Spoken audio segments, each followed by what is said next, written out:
Hello, reading friend.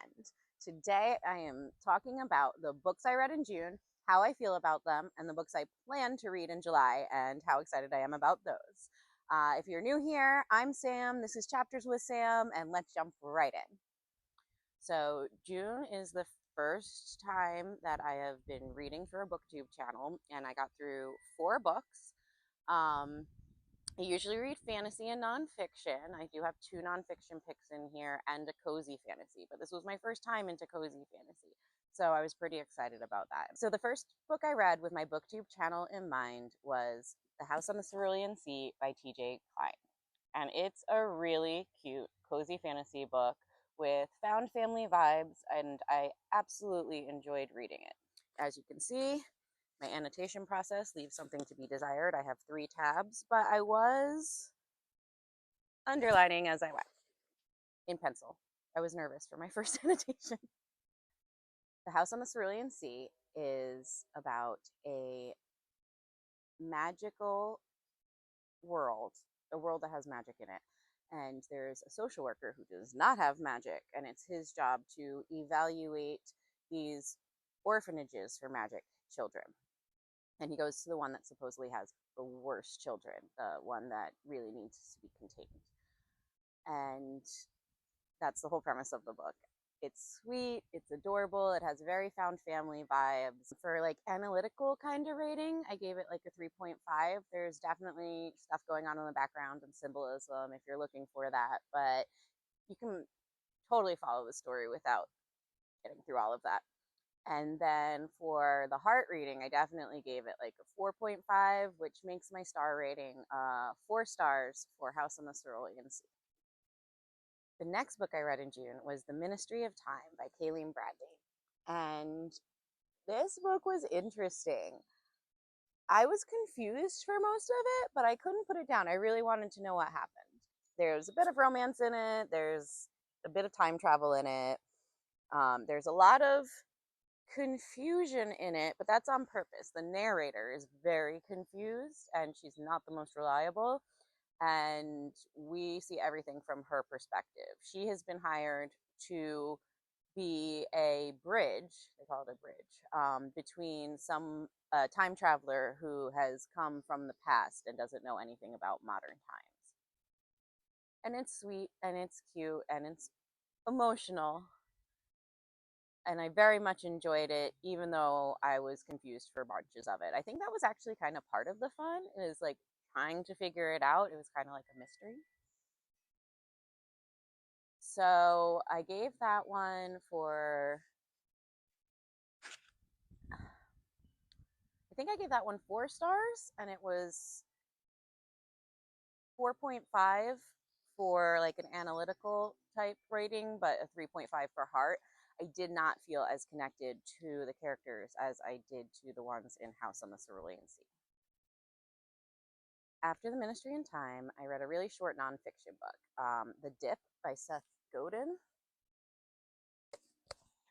And I believe that this book has a good core thesis, but I don't really like the way he goes about presenting it.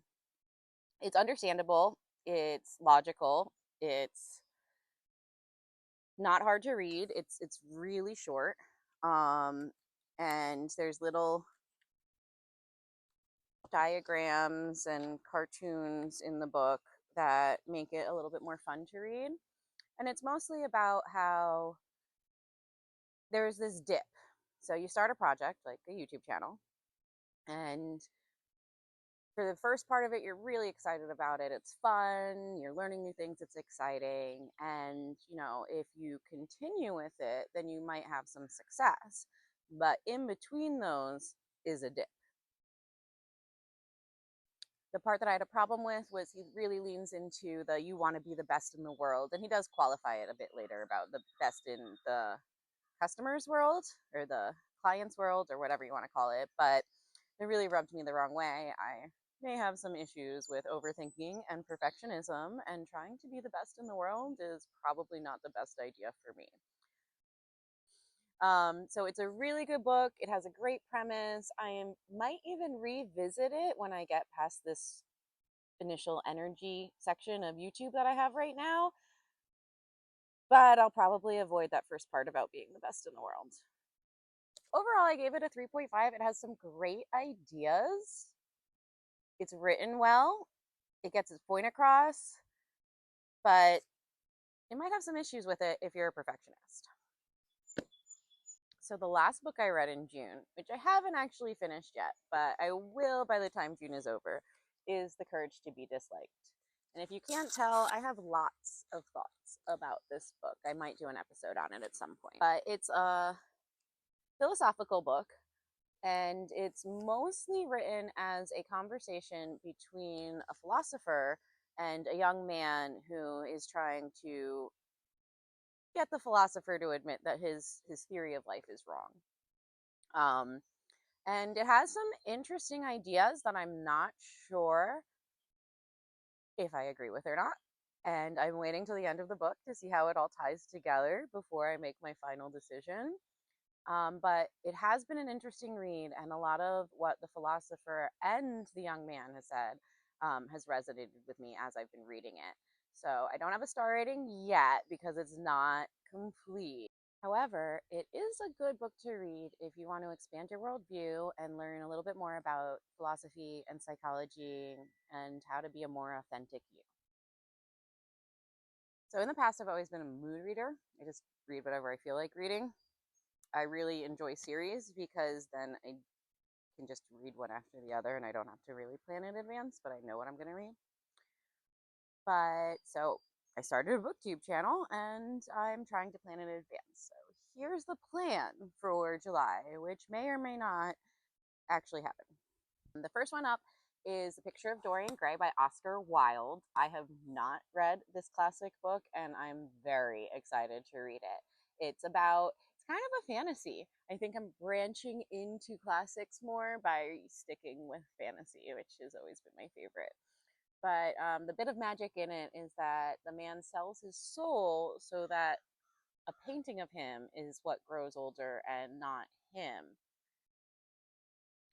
And it's an interesting concept, and that's pretty much all I know about it. But I'm really excited to try annotating a classic because ever since I started annotating, I've been having a lot of fun with it and getting a lot more out of my first read of every book.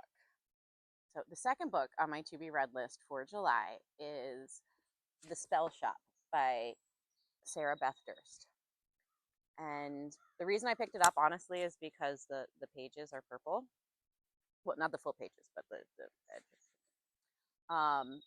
And then I also saw a booktuber, I'm not sure who, go on about how cute it was and how it's a nice, cozy fantasy. And after reading The House in the Cerulean Sea, I'm definitely interested in reading more cozy fantasy.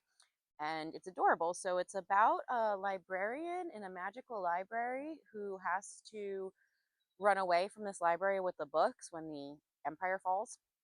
And she goes back to her hometown and makes this shop where she sells jams, but they're magic jams, but magic isn't allowed. I'm not sure, but it sounds cute and a light read that I'm looking forward to a lot. And if you saw my second episode, Prayer for Owen, Meany is something I read when I was a teenager by John Irving, and I loved it, and it really affected me emotionally. So I am revisiting it as an adult and seeing what I get out of it, you know, at twice the age I was when I read it last time, more than twice the age I was when I read it last time. So the next book is The Midnight Library by Haig. By Matt Haig, I think.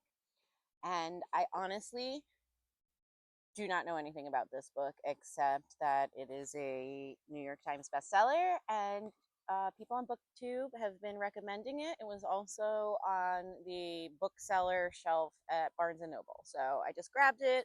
I'm pretty sure it's fantasy and we'll see where it takes me. Another book that was on the shelf that Barnes and Noble recommends, or Barnes and Noble staff recommends, was Emily Wilde's An Encyclopedia of Fairies by Heather Fawcett. And I've heard a lot of people talk about this book, and I've actually heard some mixed reviews from BookTube, but I'm excited to check it out and see what I think of myself. And the last book on my to be read list for July, I'm the most excited about. It's All Systems Red by Martha Wells. The Murderbot Diaries is a series that I have heard wonderful things about for way too long without actually picking it up myself, and I cannot wait to meet Murderbot. It's going to be awesome. So those are all the books I read in June and plan to read in July. And that wraps up the episode. So happy reading, and I hope you guys have a great day.